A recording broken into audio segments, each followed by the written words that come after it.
Right in, right? Sorry, everyone. That's right, okay.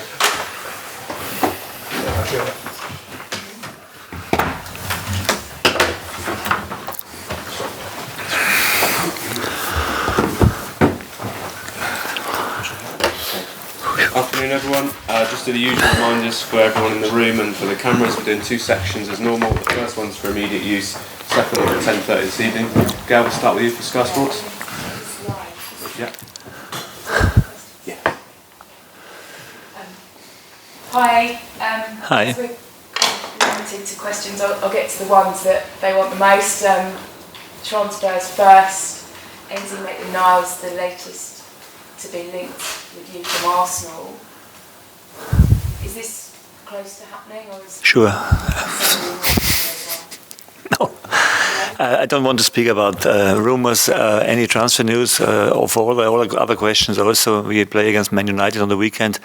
It's a big game coming up for us. The transfer window is still open, yes, but I try to bring the focus on a very important game for us and a very important game for the next weeks, and for a game that can give us the direction. And I think it's especially for me very important to focus on this work. And I think all the rumors around, I will not discuss any player or who's moving where, or you can be sure, and this is the last thing I speak about the transfer market, that in this final, how many days are left?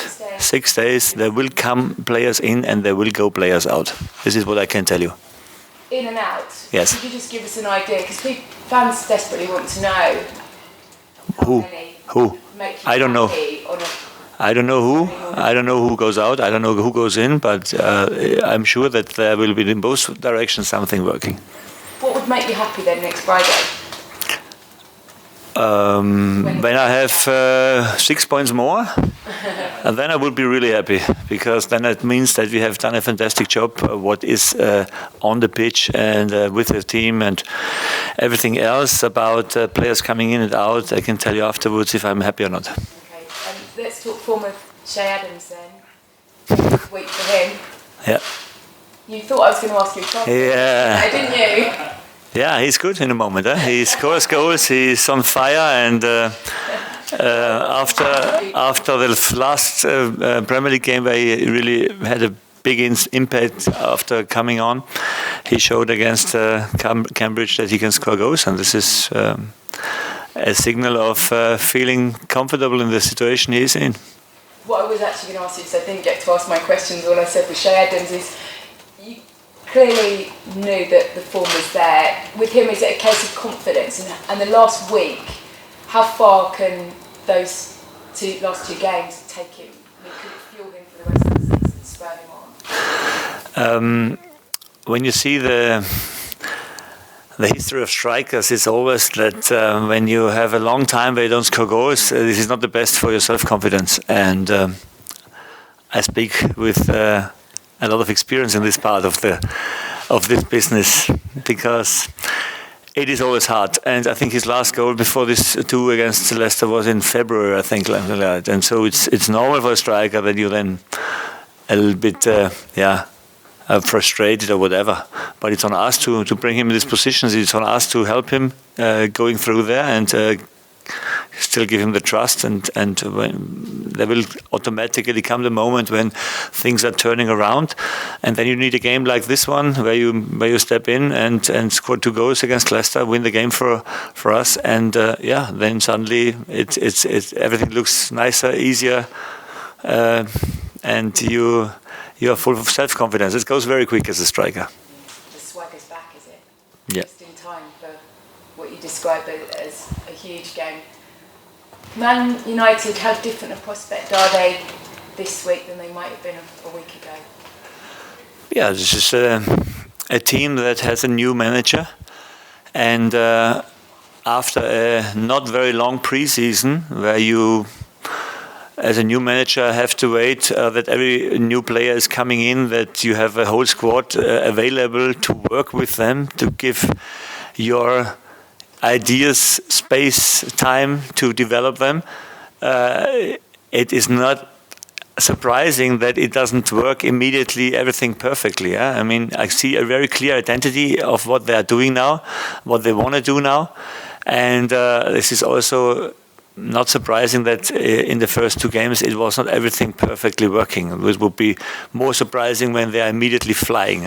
So, but this is still something what you can see, that there's a clear identity there now, and the last game has shown that they are a strong team and they come here to keep on going. A surprise to many people that Man United did beat Liverpool. What did you take from that performance itself in terms of your preparation for the game on Saturday? Yeah, that you are speaking still about a top team what is going for titles and will also do this season. And if you beat Liverpool at home, I think this is a big sign, a big message to everybody that they are definitely on a good way. And as I said, I see the clear identity what they want to do, and after all the problems they had in the pre-season, I think it's important for them now, this win, and they will come with a lot of self-confidence. A big reason for that win was the players that Erik Ten Hag left on the bench and the changes he made. How important is it to make those decisions and kind of affecting your preparation for the game? You're not really sure who's going to start for them, and leaving them big names on the bench, and also the chance of a Casemiro debut for the club. I don't know if this was the reason why they won the game. Sometimes changes are because of tactical thoughts you have, and that makes it always difficult to be sure what we are facing, what squad we are facing here. And even if Casemiro is playing, then it is not so 100% clear that it is in what way ever a different squad. I mean, we have definitely facing a very strong team here, and in the end it's up to us to keep on going in the way we want to go, and we play at home in front of our crowd. We have shown the last 2 games that we are competitive, and this is the next big challenge, and we want to show ourselves how good we are. There was lots of negativity from the opening day defeat. Obviously it's turned around since then, but how would you say morale is just across the camp with 1 week left of the transfer window? Yeah, that we know that we had a tough first game against Tottenham, where we started quite well, but then haven't been good enough in this game. And since then, a lot of things have happened, and the team is coming closer together. We have had a few positive results now. That is always good for the self-confidence, for the commitment. And we are looking forward now to this busy next 10 days with some good games coming up. And we are hot. Could be on paper the toughest 8 days of the season. Manchester United, Chelsea and Wolves away is a pretty difficult hat-trick. Is it easy to forget about the other 2 and just focus on United, or are you trying to manage a squad for both games at home in 4 days? No, it's fully focused on Man United. We want to continue what we have done well in the last 2 games, and with the best possible team, and then hopefully showing that we are again competitive at home, and with the crowd and with fans and with atmosphere. Hopefully there we can create hopefully some problems for them, and this is what we want to do. They were quite happy not to have the ball that much against Liverpool, but they pressed them a lot. It was different Manchester United. There was a lot of effort without the ball from them. You like doing that as well. Are you going to be fighting fire with fire? Are you going to see a very physical contest for possession? I think it will be an intense game for sure, but this is always when you play against top teams, then you need to run more, sprint more, work more than the opponent, because they have very good individuals. I don't want to say that we don't have also good individuals meanwhile, but they are strong with the ball. With, as I said, some patterns what you can still see now, and it's up to us to don't let them get too comfortable with the ball, and that means that we have to be aggressive against the ball.